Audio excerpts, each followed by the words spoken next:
Well শেষ পর্যন্ত সব বাধা বিপত্তি কাটিয়ে রাজকুমার রাও ও ভূমিকা গাভীর নতুন সিনেমা ভুল চুক মাপ রিলিজ হয়ে গেছে।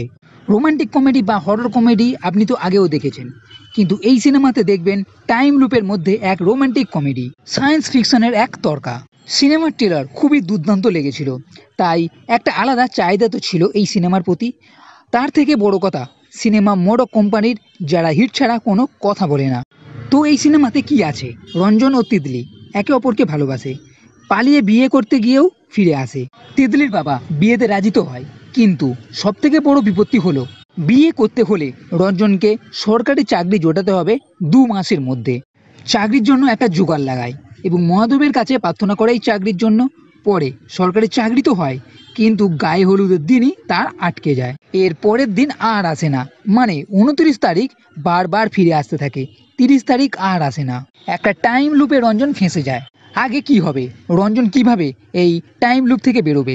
তিতলির সঙ্গে বিয়ে হবে নাকি হবে না? এই লুপ থেকে বেরোনোর জন্য রঞ্জন কি রাস্তা নিচ্ছে? চাকরির জন্য রঞ্জন কি জোগাড় লাগালো? এই সবের জন্য দেখতে হবে সিনেমা। তো সিনেমার প্রথম সিন থেকেই মজা আছে, এটা তো বলা যেতেই পারে। এটা পালিয়ে যাওয়া, পুলিশ স্টেশনে আসা, পুরো ফ্যামিলির এক জায়গা হওয়া, ডায়লগ, এছাড়া এমন অনেক ছোট ছোট সিন আছে যেখানে আপনি মজা পাবেন।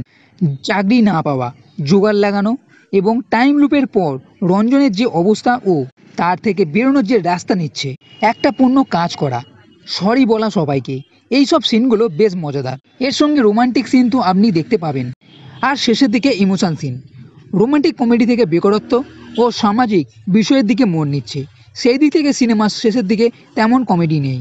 সিনেমাতে ভেবেছিলাম খুব মজাদার কিছু একটা হবে, যতটা ট্রেলার দেখে মজা পেয়েছিলাম ভেবেছিলাম আরও অন্য কিছু হবে, তেমন কিন্তু আশাপূর্ণ হয়নি। ট্রেলারে আপনি যেটা দেখেছিলেন সেটা ছাড়া আরও বেশ কিছু সিন এখানে দেখানো হবে। সব মিলিয়ে সিনেমা 2 ঘন্টার কাছে। সিনেমার যে গানগুলো আছে সেগুলো মোটামুটি ভালো, তবে কাহিনীর মধ্যে হঠাৎ গান ঢুকিয়ে একটু স্লো করেছে। সব মিলিয়ে এই সিনেমাতে খুব জোরে নয়, তবে হালকা ফুলকা প্রথম থেকেই কমেডির জন্য আপনাকে মজা দেবে। তাই একটু অন্য ধরনের রোমান্টিক কমেডি সিনেমা দেখতে চাইলে দেখে নিতে পারেন। আমার এই সিনেমা খুব দুর্দান্ত তো বলবো না, তবে মোটামুটি ভালো লেগেছে। আর রেটিংয়ের কথা বললে 2.5 স্টার 5-এর মধ্যে দিতে পারবো। তো বন্ধুরা, এই ভিডিও যদি ভালো লেগে থাকে তাহলে লাইক করো, কমেন্ট করো, শেয়ার করো, আর এই চ্যানেলটি সাবস্ক্রাইব করতে কখনোই ভুলবে না। এই ভিডিও দেখার জন্য ধন্যবাদ।